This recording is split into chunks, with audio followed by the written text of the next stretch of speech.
Happy December 1st, friends. It's my favorite month. This month holds my favorite holiday, Christmas, and it also holds my birthday here in a couple weeks. Turning 36, and I've always just been so happy when December 1st rolls around because it's just such a happy time of year. Thanks, Maya. I just walked out here and realized I forgot that stuff. What were you planning on milking into, you cow? Hey, Noah. Hey, Jeff. What's up, man? Not much. Just out here catching turkeys. So we put the turkeys in this little pen. It's got some high roosts, a bowl for water that we just clipped onto the edge, and we put it on skids loops so we can hook this up to like the tractor and pull it. They clipped a water bucket there to the edge, and eventually they won't be in this tiny space. But the idea here is we're just going to train them to this so they'll roost there at night, because they've taken to going and roosting on my front porch.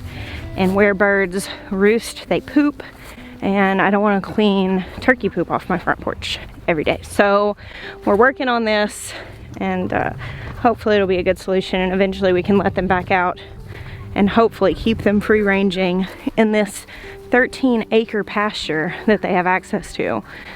But this is the nature of animals. You give them 13 acres and they want to get in your garden. Hey, honey. Honey has got a goopy eye. Well, Noah has a theory. About this? Well, she rushed in a couple days ago to get milk, and she took a poop to the face? I mean, straight on the face. Oh, man. Well, we'll wash that out with some eye wash and make sure that it's staying irrigated. It doesn't look infected or anything, but she definitely has had some eye goop yesterday and today, and that makes sense. If she got poop in her eye, her body's just washing it out. Farms are gross. Good morning, Hope. I just can't quite nail down the South Carolina weather. I guess it's kind of like Arkansas. Sometimes you experience all the seasons in one day. Scooch over, girl. Oh, crud. I just got this on my shirt. Why did I wear today what I thought I was going to wear in public? I think honey's been off. That was a bad choice.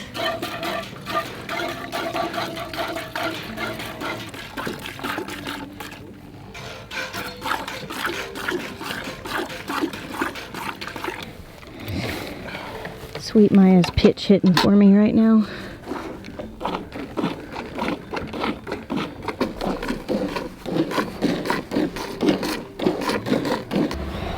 Well done, Sweet Maya. Thanks. Teamwork makes the dream work. Milking daily is such a grounding chore. I don't know. Something about structured routine just makes me feel good. What do you think about milking daily, Maya? Milking daily makes me feel like next level farm homesteader. Yeah, that's true. Cows have a tendency to make that feeling. Yeah. I think it's just something that we never felt like we could do at our old farm. Of course, you did a lot of work to open up that pasture next door, and had we really been able to work on that grass or like made a good space, but even still, I mean, people keep cows on smaller spaces. You just have to bring in hay. And we really wanted to have more space. We wanted to do it as sustainably as possible. We've talked some about our mentality of like thriving instead of surviving, and prepping in a sense that like you're gonna live your best life no matter what happens. Eating great food and living lightly on the earth, you know, that kind of thing. For us, a cow just feels like a next level of sustainability, because right now, while we are feeding our cow grain to boost her production, that's what she's used to, and we do get more milk because of that grain. If there was a necessity, she could survive on just grass. Right. We would just get less milk from her. And I don't know, a cow just feels like another level of food security. Yeah, a lot can come from a cow. A lot.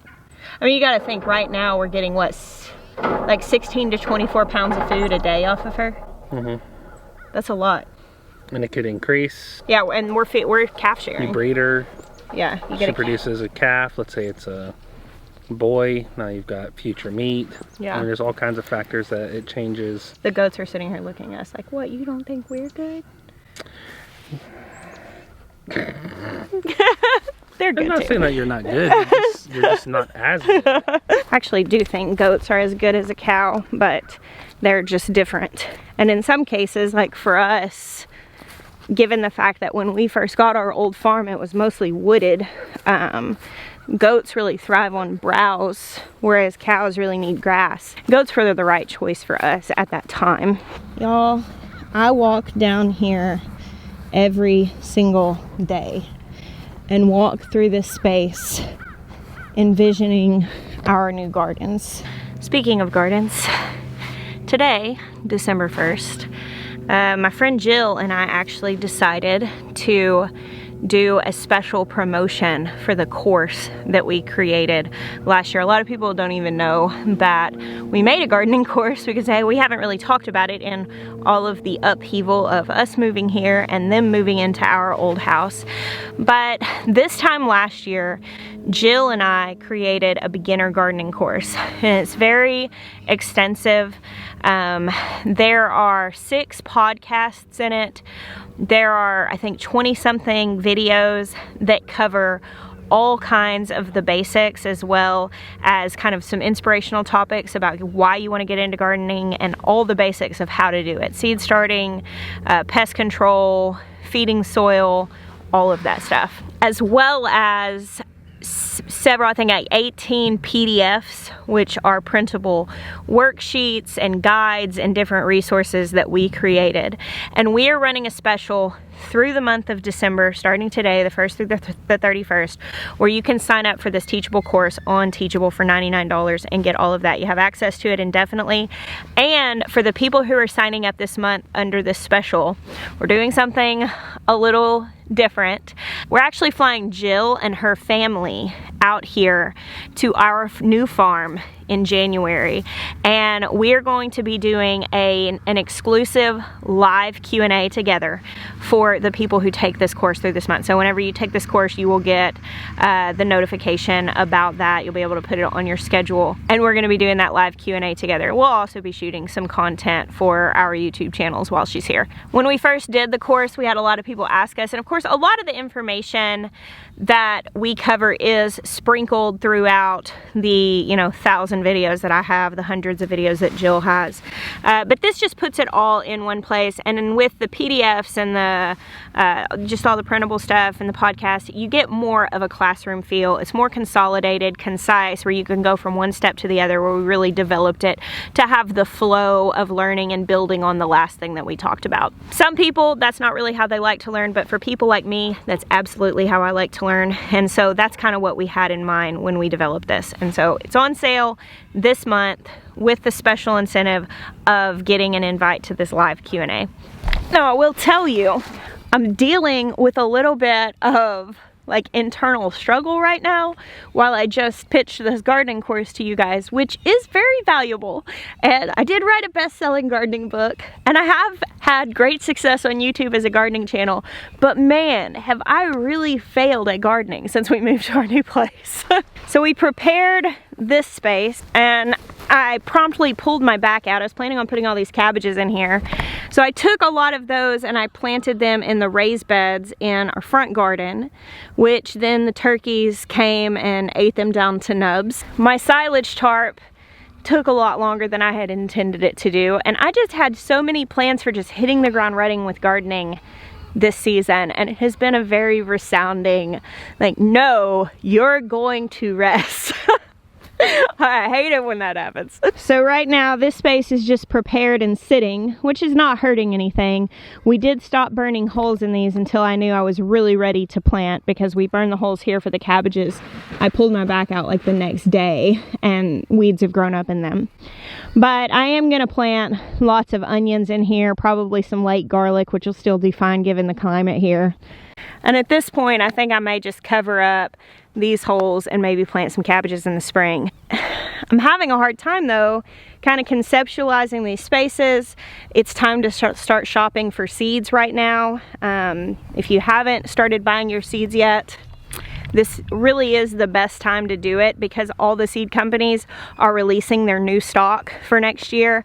And if you wait until like March, if you're trying to find some of those kind of cool heirlooms and stuff, you're gonna have less to choose from in March. They'll be more picked over by then.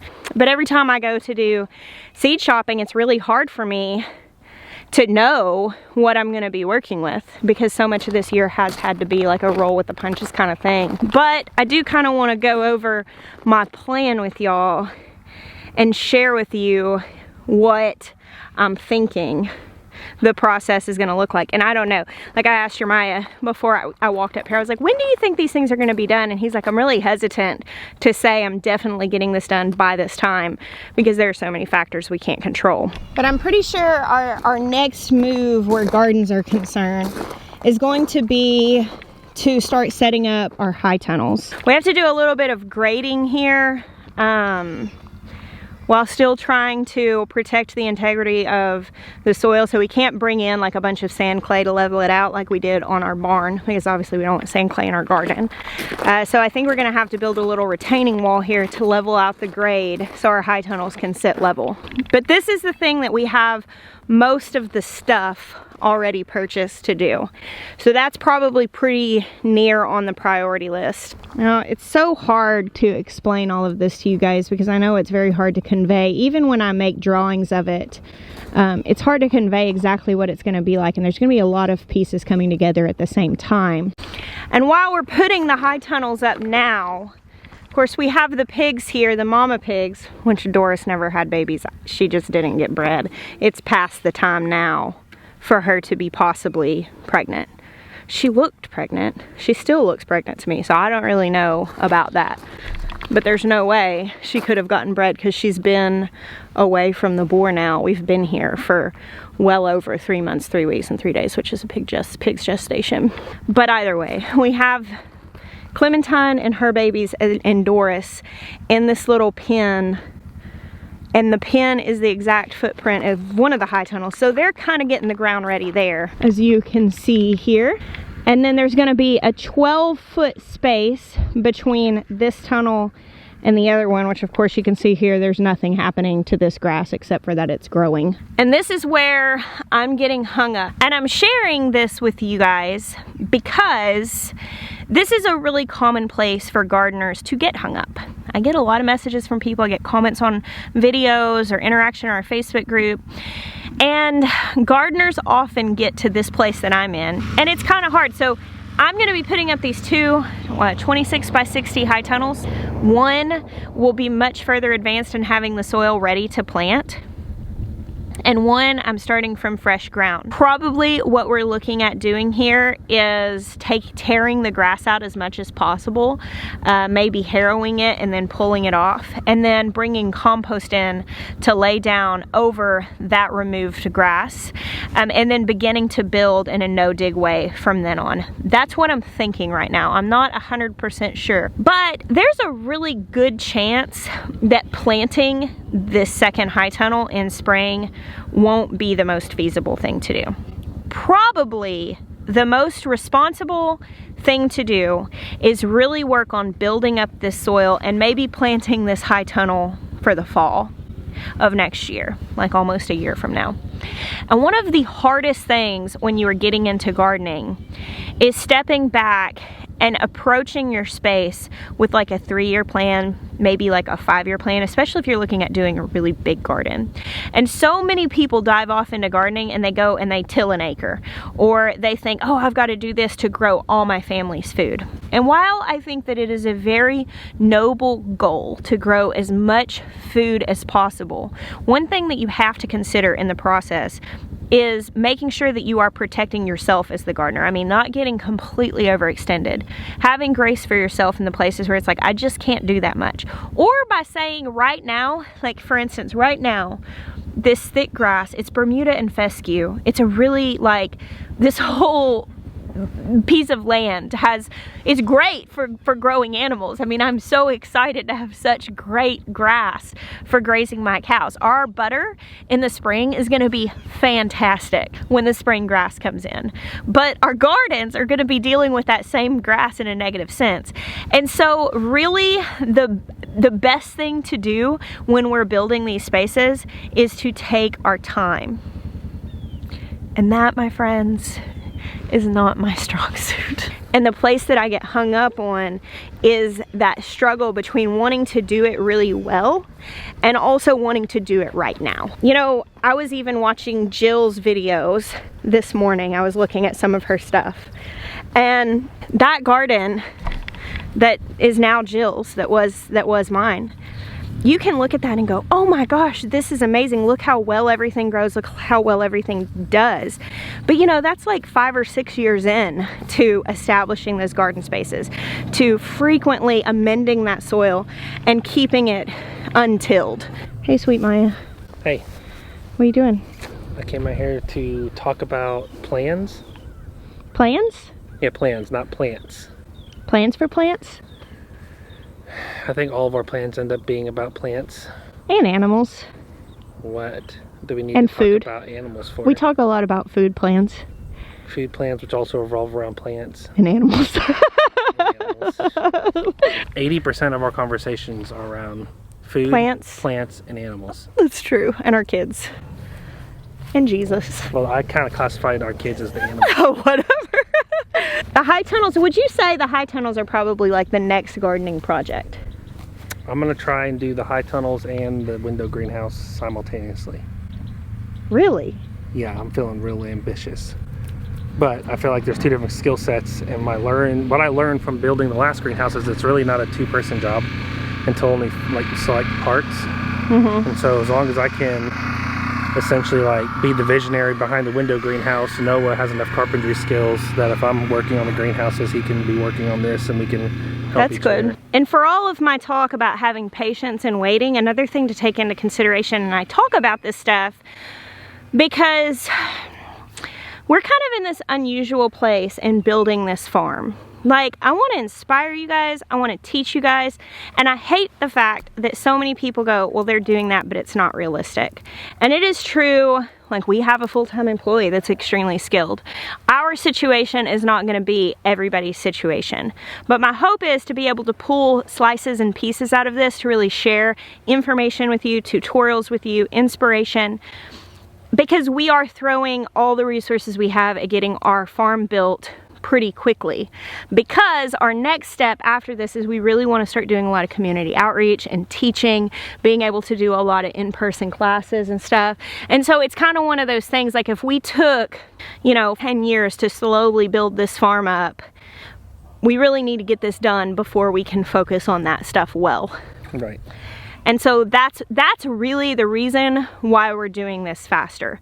Because of YouTube, because of writing books and doing stuff like that, this gets to be our job. And I always want to put that disclaimer in because I don't want people to feel discouraged watching our story. That's the exact opposite of what we're trying to do. But it is interesting that even still, even with coming and everything that we've got done, I'm still facing failures. I'm still having to be patient. I'm still having to plan with vague deadlines, because that's just life. Even when you are building a farm really fast, that's just part of what you have to do sometimes. Yeah. So Maya's saying he feels like he can do this at the same time with Noah's help. But right here, if you guys can see these pink flags, this space, it might actually end up being just a little bit longer than this. Didn't we decide, what is this? Is this? It's a 16 by 12. I think we're doing a 16 by 20. Yeah, so we marked out 12 by 16 and we're actually going to do 16 by 20. But no, I see. Because, well, I guess we can be the royal we. Because we make decisions together. Because we wanted to put... We're in this together because we wanted to put a table in the middle. And the 12 by 16 would have made it cramped with having seedling shelves around the outside, so we expanded it so she could have her table in the middle. You may remember that a couple of years ago now, a viewer turned friend of ours, Miss Rachel, made us this beautiful mosaic tabletop. And she made that for us right around the time that Maya's mom passed away. And it has these butterflies, it has these lilies in memory of Jeremiah's first son who passed away. And it's so gorgeous. And it's one of those things that's like so special that we've like been like, what do we do? And we needed to build legs for it and all this stuff. And we had thought about putting it in the pavilion of our old garden and figuring out maybe some like epoxy or some sort of cover for the top. And we never ended up doing that because right after she gave that to us is when we really felt like we were gonna move. And so catering that super special piece for the space that we were in at the time, we didn't want to do that. So we actually saved it. And it is going to be the tabletop of the potting bench in the middle of this greenhouse. And so we're actually building this greenhouse around that. And as you know, I've been collecting some stained glass pieces to work into this greenhouse because that mosaic tabletop is made out of glass, different pieces of mosaic glass. And my whole plan for this greenhouse was kind of conceived around that tabletop. It's going to be really beautiful, very artistic. I'm really excited about it. And the deadline on this is like February 1st. I think I can do that. Because if we don't get it done by then, I'm not gonna be able to start my seeds in it. Sad day. And again, like I said, this whole planning thing, it is so much nicer when you make your plans with a long-term goal in mind. Even when I say the deadline for this is February 1st, if it doesn't get done by then, it's gonna be okay. And I have to stay in this mindset because life happens. We're doing a lot at once. And while that sounds amazing, like I said with that second greenhouse, I don't know if I'm gonna be able to really get that soil done where it's good by this spring. So I might not be able to plant that. I might have to wait until next spring. And while I love the idea of starting my seeds in this coming spring, and I hope that's possible, if it doesn't happen until the next spring, that's also okay. This garden space all the way around, I mean, we're talking about thousands and thousands of feet of planted space. It's a lot. This is years worth of work to establish. And I found myself having this moment of doubt almost, like this feeling of like, can I get this done? Like, can we actually do this? Can we build this garden? And of course, sweet Maya was there to remind me that we've built an epic garden before and we can do it again. The statement that really comes to mind is off of some kids show that I'm sure we've watched a trillion times, and it's, what is it, Bob the Builder? She literally said, can we do this? And I said, yes, we can. You'd be surprised. Well, yes, all parents know, like, once you have kids, like, stuff gets stuck in your head from repetition. Yes. Dora, Diego, oh yeah, Bob the Builder. Shows we haven't watched in 15 years, but we watched them so many times. Sometimes it just comes to you even in your dreams. Lightning McQueen. Oh yeah. So I actually have a special guest coming to visit the farm here in a couple of weeks. Sunflower Steve, if you guys have ever heard of him, he breeds sunflowers. He's an incredible flower gardener. He's been doing cut flowers for a really long time. And I'm hoping to pick his brain when he comes, because around the window greenhouse, I'm wanting to do like a cut flower garden. I'm not trying to put a ton of focus on that because I'm not looking to market cut flowers. We might maybe market a little bit of them. I imagine that like someday when we have our mercantile or restaurant or coffee house, I'd really like to be able to provide like the flowers for that space from our farm. But I'm going to ask him some questions and maybe get some direction. And that's really the place that I'm in right now. When you feel stuck, when you feel like you don't know how things are going to play out, when you have kind of a vision in mind and you don't know how to make it happen, I always tell you guys this, and this is how I live my life too. You turn your waiting room into a classroom. So over here, I'm standing in what will be the drive that goes off of our main driveway and goes back to where our barn is.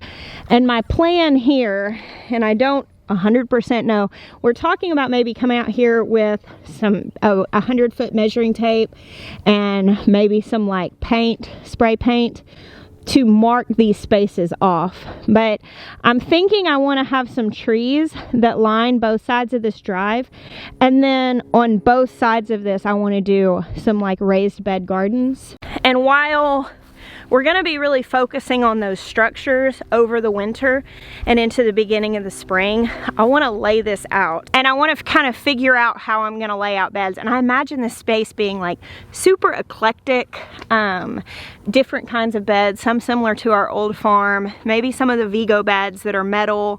I even imagine getting maybe like a cool old clawfoot tub or something and like planting stuff in it. Like, I really want it to be like super eclectic, beautiful, very artistic space. And you'll notice I'm doing in-ground stuff, flower gardens, we're planting fruit trees and berry bushes and all of these different things, high tunnels, and then over here raised beds that are going to be very potager in nature, very much grow something lovely where you can grow food and beautiful things together, which is great for pollinators. And we're doing all of these different styles because what I really want to create here on our farm is this big beautiful garden space that's here, wraps around where our house is going to be, that it's not just a garden that feeds us, but it's a garden that can teach the world how to garden. Because I don't want to like devalue any particular gardening style. So I'm imagining being able to do like just different types of styles all throughout here, to have examples to show people, and here's how this works. And so like an ultimate classroom. Yeah, that's what I want to build. It's like an ultimate classroom. And it's crazy because, you know, when we feel anxious, when I have a vision, and like even now I'm having all of those self-doubt questions, can we do this? Can we actually build this? And I'm looking even at the last garden I built thinking, I don't know that I can make that happen again. But it just takes time. And what you do when you aren't at the place that you want to be, you turn your waiting room into a classroom. And it's kind of funny that I'm saying I'm not in the classroom that I want to be. I don't have the classroom I want to be, but I can turn my waiting room into a classroom to feel prepared to create that space. So you're back at the waiting room into a classroom. Aren't you always in that space though? For me, I just like refuse to be stagnant. Like, I always want to be thinking about what else we could do to make the world better. Maybe that's a lofty goal, but sometimes I have those. Sometimes. All the time. So, okay, I set lofty goals too. So, I don't know. I come out here a lot, walk through these spaces, having to face all my failures this fall. I don't know. I walk through these spaces and I'm like, we are so freaking grass rich. We are grass rich. Like, I feel wealthier than anybody I've ever met. Because all our grass? Yeah, grass. Just look at it. So, I mean, like, I lay on it. I pet it. Oh my god. So good. Especially that field, that hill right there. Yeah. Like, that's around our house. Like, the grass that's going to be growing around our house is going to be like that barefoot, picnicky perfection. Yeah. Grass rich. That's a big thing. It's a real thing. I was saying earlier, the blessing of grass in our pastures is the bane in the garden. Because we have to get rid of... Everything's in balance. Everything's in balance, yeah.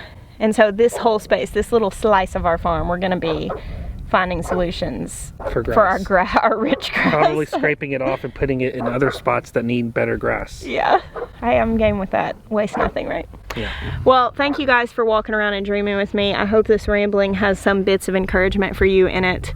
I want to be really transparent about our process, and I think we could get the greenhouses done in January. That gives me the rest of this month, because it's December 1st. Yep.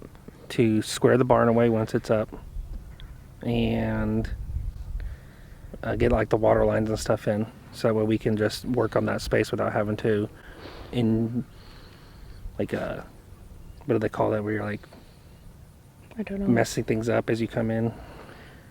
I don't know what you're trying to say. I mean, I get what the concept, but I don't know what word you're looking for. Like if we're building like a room full of like dominoes that are all going to fall in unison, like, and then you come in and like knock it over. Yeah, that's not good. We don't want to do that.